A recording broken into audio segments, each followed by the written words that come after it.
Joining us from Hobart, hopefully not to gloat, is South African cricket commentator Neil Manthorpe, who's also part of the ABC Grandstand commentary team.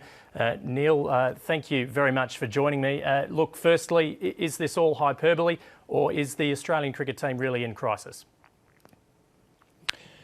I think a collective deep breath would be a good thing for Australian supporters and for administrators and players. I mean, there's a lot of recrimination and a blame game going on, isn't there? There is, however, obviously a serious problem.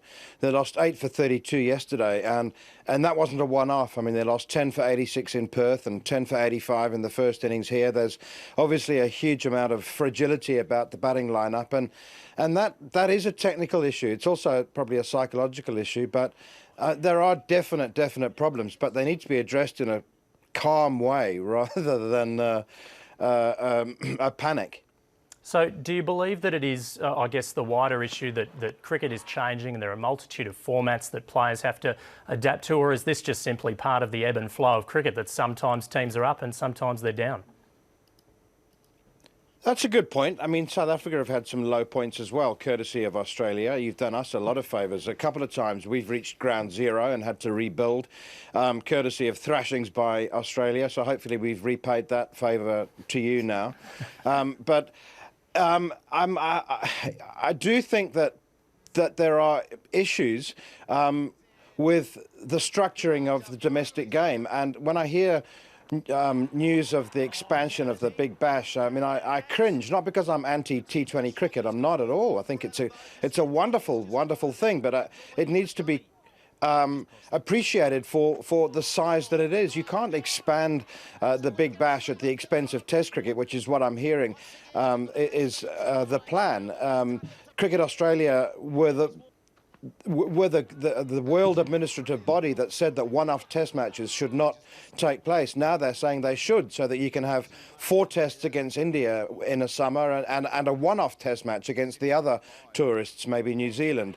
And that's just diminishing test cricket. And yet at the same time, we hear that test cricket is the priority. Well, you know, you've got to deliver what you say you're going to. Well, we've spoken about the big picture there and where to for, I guess, cricket as a whole in the country, internationally and domestically. But what about the team itself? I mean, people are talking about massive changes ahead of this third test against South Africa. Do you believe that's something that can bring success a bit quicker? I think it's going to be tough to have success in Adelaide. I mean, coming off a massive disappointment. There have to be changes, though, don't there?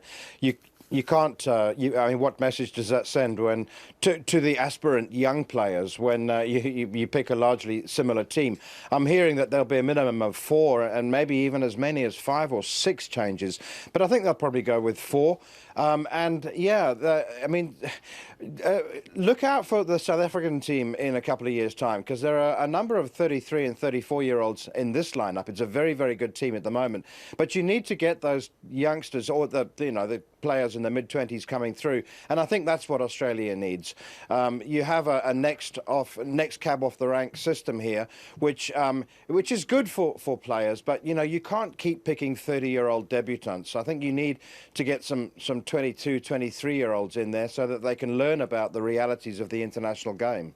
Well, just finally, we're talking about the Australian prism that we're seeing this game through, but from a South African point of view, it must have been an enthralling few days, particularly the bowling from Abbott in particular. Just fantastic performances all round. How is this being received back home for you?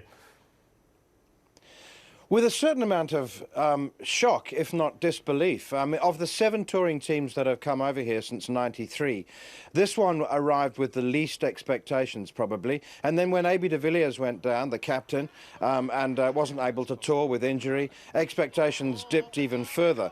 But perhaps we were being unkind. Well, obviously, we were being unkind with our expectations. I mean, the 3 seamers who did all the damage, they took 19 of the 20 wickets. They all average under 23 with the ball. In fact, Werner Philander and Kyle Abbott average under 22. These are amongst the best bowling averages of all time. Kagiso Rabada is an absolute superstar in the making. So they are 3 phenomenal bowlers with enormous skill. And again, when I talked about having a deep breath, taking a deep breath, remember that they're three bowlers with unusual skill, and that, you know, the batting was poor from Australia, but they have maybe half a reason on this occasion. Thank you very much, Neil. Appreciate your insights.